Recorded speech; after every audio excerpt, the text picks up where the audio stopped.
Hello नमस्कार दोस्तों, स्वागत है आप सभी का अभिषेक स्टडी अड्डा यूट्यूब चैनल पर। आज हम लोग लेखपाल में पिछले वर्षों में पूछे गए जीएस के प्रश्नों के बारे में चर्चा करेंगे। तो चलिए देखते हैं पहला क्वेश्चन। मथुरा, डिगबोई और पानीपत में परिष्करण शालाएँ किसके द्वारा स्थापित की गई हैं? पहला ऑप्शन है भारत पेट्रोलियम कॉरपोरेशन लिमिटेड द्वारा। दूसरा ऑप्शन है मद्रास रिफाइनरीज लिमिटेड के क्रूड डिस्टिलेशन यूनिट द्वारा। तीसरा ऑप्शन है इंडियन ऑयल कॉरपोरेशन लिमिटेड द्वारा। चौथा ऑप्शन है हिंदुस्तान पेट्रोलियम कॉरपोरेशन लिमिटेड द्वारा। तो इसका सही ऑप्शन हो जाएगा option number C, Indian oil corporation limited द्वारा। इंडियन ऑयल कॉरपोरेशन द्वारा मथुरा, डिगबोई और पानीपत में परिष्करण शालाएँ स्थापित की गई हैं। अगला क्वेश्चन, निम्नलिखित में से किसको संविधान की आत्मा के रूप में माना गया है? पहला ऑप्शन है राज्य के नीति निर्देशक सिद्धांत। दूसरा ऑप्शन है राष्ट्रीय ध्वज। तीसरा ऑप्शन है प्रस्तावना। चौथा ऑप्शन है मूल अधिकार। तो इसका सही ऑप्शन हो जाएगा ऑप्शन नंबर सी, प्रस्तावना। प्रस्तावना को संविधान की आत्मा के रूप में माना गया है, जबकि भीमराव अंबेडकर ने संवैधानिक उपचारों के अधिकार को संविधान की आत्मा माना है। अगला क्वेश्चन 73, शतपथ ब्राह्मण और तैत्तिरीय ब्राह्मण रिक्त स्थान के ब्राह्मण मूल पाठ हैं। पहला सामवेद, दूसरा अथर्ववेद, तीसरा ऋग्वेद, चौथा यजुर्वेद। तो इसका सही ऑप्शन हो जाएगा option number D, Yajurveda. Shatapatha Brahmana और तैत्तिरीय ब्राह्मण यजुर्वेद के ब्राह्मण हैं। अगला क्वेश्चन, ढालू सड़क पर पत्थर लुढ़काना ऊर्ध्व ऊपर की ओर उठाने से अधिक आसान होता है, क्योंकि पहला ऑप्शन है पत्थर को लुढ़काने में किया गया कार्य इसे उठाने की अपेक्षा कम होता है। दूसरा ऑप्शन है दोनों में किया गया कार्य समान होता है, किंतु लुढ़काने में कार्य करने की दर कम होती है। तीसरा ऑप्शन है पत्थर को लुढ़काने में किया गया कार्य इसे उठाने की अपेक्षा अधिक सरल होता है। चौथा ऑप्शन है पत्थर को उठाने में किया गया कार्य इसे लुढ़काने के समान होता है। तो इसका सही ऑप्शन हो जाएगा ऑप्शन नंबर ए, पत्थर को लुढ़काने में किया गया कार्य इसे उठाने की अपेक्षा कम होता है। ढालू सड़क पर पत्थर लुढ़काना ऊर्ध्व ऊपर की ओर उठाने से अधिक आसान होता है, क्योंकि पत्थर को लुढ़काने में किया गया कार्य इसे उठाने की अपेक्षा कम होता है। अगला क्वेश्चन, निम्नलिखित में से कौन सी समिति ने मूल कर्तव्यों को संविधान में सम्मिलित करने का सुझाव दिया? पहला ऑप्शन है मल्होत्रा समिति। दूसरा ऑप्शन है नरसिंहन समिति। तीसरा ऑप्शन है राघवन समिति। चौथा ऑप्शन है स्वर्ण सिंह समिति। तो सही ऑप्शन हो जाएगा इसका ऑप्शन नंबर डी, स्वर्ण सिंह समिति। सरदार स्वर्ण सिंह की सिफारिश के आधार पर भारतीय संविधान में 42वें संविधान संशोधन अधिनियम 1976 द्वारा मूल कर्तव्यों को जोड़ा गया। वर्तमान समय में मूल कर्तव्यों की संख्या 11 है। अगला क्वेश्चन ग्रामीण विकास से है। स्वच्छ भारत मिशन ग्रामीण के अंतर्गत ग्रामीण क्षेत्रों में शौचालयों के निर्माण के लिए नवंबर 2014 में उत्तर प्रदेश सरकार ने करोड़ का प्रावधान किया। 556 करोड़, 685 करोड़, 123 करोड़, 315 करोड़। तो इसका सही ऑप्शन हो जाएगा ऑप्शन नंबर बी, 685 करोड़। नवंबर 2014 में उत्तर प्रदेश सरकार द्वारा स्वच्छ भारत मिशन ग्रामीण के अंतर्गत ग्रामीण क्षेत्रों में शौचालय निर्माण हेतु कुल 685 करोड़ रुपए का प्रावधान किया गया था। अगला क्वेश्चन, भारत की जनगणना 2011 के अनुसार उत्तर प्रदेश का प्रति वर्ग किलोमीटर जनसंख्या घनत्व क्या है? पहला ऑप्शन है 829, दूसरा ऑप्शन है 920, तीसरा ऑप्शन है 620, चौथा ऑप्शन है 720। जनसंख्या 2011 के अनुसार उत्तर प्रदेश का जनसंख्या घनत्व 829 व्यक्ति प्रति वर्ग किलोमीटर है। इसका सही ऑप्शन हो जाएगा ऑप्शन नंबर ए, 829। अगला क्वेश्चन, राष्ट्रीय ग्रामीण पेयजल कार्यक्रम NRDWP के अंतर्गत 2022 तक देश में हर ग्रामीण व्यक्ति को उनके घरेलू परिसरों में या उनके घरों से क्षैतिज या ऊर्ध्वाधर दिशा में 50 मीटर की दूरी से कम पर कितने लीटर प्रति व्यक्ति प्रतिदिन पेयजल उपलब्ध होना चाहिए? पहला ऑप्शन है 80, दूसरा ऑप्शन है 100, तीसरा ऑप्शन है 60, चौथा ऑप्शन है 70। राष्ट्रीय ग्रामीण पेयजल कार्यक्रम का प्रमुख उद्देश्य 2022 तक ग्रामीण क्षेत्रों में 70 लीटर प्रति व्यक्ति प्रतिदिन के हिसाब से स्वच्छ पेयजल उपलब्ध कराना है। तो इसका सही ऑप्शन हो जाएगा ऑप्शन नंबर डी 70। अगला क्वेश्चन है, उत्तर प्रदेश में 75 जिलों सहित कितने प्रमुख मंडल हैं? 27, 32, 18, 23। उत्तर प्रदेश में कुल 75 जिले सहित 18 मंडल हैं, जो इस प्रकार हैं: आगरा, अलीगढ़, इलाहाबाद, आजमगढ़, बरेली, बस्ती, चित्रकूट, देवीपाटन, फैजाबाद, गोरखपुर, झांसी, कानपुर, लखनऊ, मेरठ, मिर्ज़ापुर, मुरादाबाद, सहारनपुर एवं वाराणसी है। इसका सही ऑप्शन हो जाएगा ऑप्शन नंबर सी 18।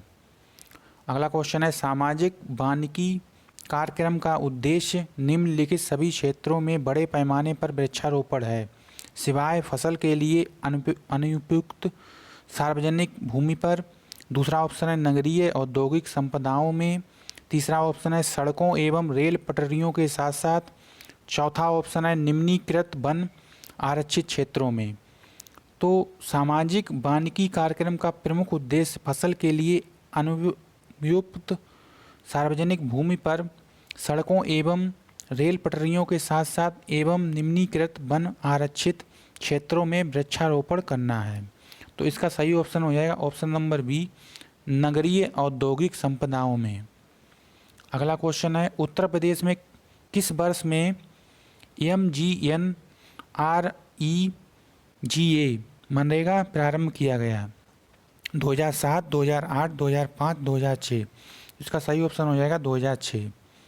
अगला क्वेश्चन है, क्षेत्रफल की दृष्टि से उत्तर प्रदेश का भारत के राज्यों में कौन सा स्थान है? चौथा, पांचवा, दूसरा, तीसरा। आंध्र प्रदेश के विभाजन के पूर्व उत्तर प्रदेश का देश में क्षेत्रफल के अनुसार 5वां स्थान था, लेकिन वर्तमान समय में उत्तर प्रदेश का चौथा स्थान है, जिसमें राजस्थान, मध्य प्रदेश, महाराष्ट्र एवं उत्तर प्रदेश क्रमशः शीर्ष राज्य हैं। अगला क्वेश्चन, 9वीं पंचवर्षीय योजना 1997 से 2002 में ग्रामीण क्षेत्रों में BPL के लिए निश्चित की गई वार्षिक पारिवारिक आय का स्तर क्या है? 25,000, 28,000, 20,000, 18,000। तो इसका सही ऑप्शन हो जाएगा ऑप्शन नंबर सी 20,000। अगला क्वेश्चन है, उत्तर प्रदेश में प्रमुख रेल इंजन संयंत्र कहाँ पर स्थित है? अलीगढ़ क्षेत्र, फतेहपुर क्षेत्र, मुगलसराय क्षेत्र, कानपुर क्षेत्र। तो इसका सही ऑप्शन हो जाएगा ऑप्शन नंबर सी मुगलसराय क्षेत्र में रेल इंजन संयंत्र स्थित है। अगला क्वेश्चन है, उत्तर प्रदेश राजमार्ग भू नियंत्रण अधिनियम किस वर्ष में पारित किया गया था? 1952, 1956, 1945, 1947। सन 1945 में उत्तर प्रदेश राजमार्ग भू नियंत्रण अधिनियम पारित किया गया। तो इसका सही ऑप्शन हो जाएगा ऑप्शन नंबर सी 1945। अगला क्वेश्चन है, अंबेडकर विशेष रोजगार योजना ABRY के अंतर्गत सामान्य श्रेणी लाभार्थियों के लिए उपलब्ध इकाई लागत प्रतिशतता एवं अधिकतम आर्थिक सहायता सब्सिडी धनराशि क्या है? 25%, 7,500 रुपये। दूसरा ऑप्शन है 33%, 7,500 रुपये। तीसरा ऑप्शन है 25%, 10,000 रुपये। चौथा ऑप्शन है 33%, 10,000 रुपये। तो इसका सही ऑप्शन हो जाएगा ऑप्शन नंबर ए 25%, 7,500 रुपये। अंबेडकर विशेष रोजगार योजना का प्रमुख लक्ष्य सामान्य श्रेणी के लाभार्थियों के लिए उपलब्ध इकाई लागत का 25% एवं अधिकतम 7,500 रुपये की आर्थिक सहायता देने का प्रावधान किया गया है। अगला क्वेश्चन है, मध्याह्न भोजन कार्यक्रम मिड डे मील प्रोग्राम के अंतर्गत मध्याह्न भोजन के पकाने, परोसने व उपभोग करने में स्वच्छता का ध्यान रखने के लिए जांच पड़ताल कितनी आवृत्ति पर करनी चाहिए? पहला ऑप्शन है दैनिक, दूसरा है त्रैमासिक, तीसरा ऑप्शन है साप्ताहिक, चौथा ऑप्शन है पाक्षिक।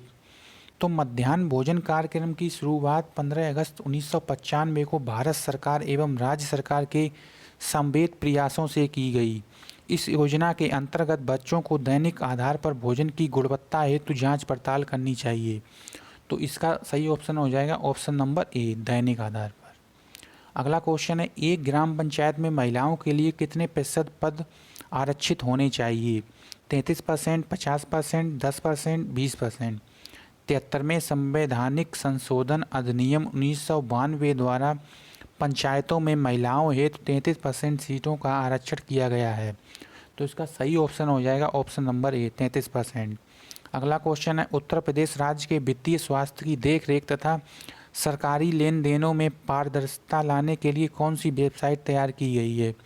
NIC अर्थशास्त्र कोशवानी सृष्टि। कोशवानी वेबसाइट उत्तर प्रदेश सरकार द्वारा लॉन्च की जाती है, जो राज्य के वित्तीय स्वास्थ्य की देखरेख तथा सरकार लेन देन से संबंधित है। अगला क्वेश्चन है, मध्य भारत में 1 बीघा कितने हेक्टेयर के बराबर होता है? पहला है 0.2529 हेक्टेयर। दूसरा ऑप्शन है 0.4425 हेक्टेयर। तीसरा ऑप्शन है 0.2025 हेक्टेयर। चौथा ऑप्शन है 0.3058 हेक्टेयर। मध्य भारत में 1 बीघा 0.2529 हेक्टेयर के बराबर होता है। तो इसका सही ऑप्शन हो जाएगा ऑप्शन नंबर ए। अगला क्वेश्चन है, कौन से शास्त्रीय नृत्य रूप का उत्तर प्रदेश में उद्भव हुआ? कुचिपुड़ी, घूमर, कथक, भरतनाट्यम। तो इसका सही ऑप्शन हो जाएगा कथक। कथक लोक नृत्य का उद्भव उत्तर प्रदेश में हुआ। जमाबंदी से क्या तात्पर्य है? कैसिफेलेक, मैपिंग सीट, भू अधिकारों के फैलेक, पटवारी के नक्शे की कपड़े की कॉपी। जमाबंदी का तात्पर्य भू अधिकारों के फैलेक से है। दूसरे शब्दों में कहें तो जमाबंदी पटवारी का वही खाता होता है जिसमें काश्तकारों के लगान का हिसाब और ब्यौरा लिखा जाता है। तो इसका सही ऑप्शन हो जाएगा ऑप्शन नंबर सी, भू अधिकारों के फैलेक। अगला क्वेश्चन है, SGSY का पूर्ण रूप है स्वर्ण जयंती ग्राम स्वरोजगार योजना। दूसरा ऑप्शन है स्वर्ण जयंती ग्राम सड़क योजना। तीसरा ऑप्शन है स्वर्ण जयंती ग्राम सुरक्षा योजना। चौथा ऑप्शन है स्वर्ण जयंती ग्रामीण सेवा योजना। SGSY का पूर्ण नाम स्वर्ण जयंती ग्राम स्वरोजगार योजना है।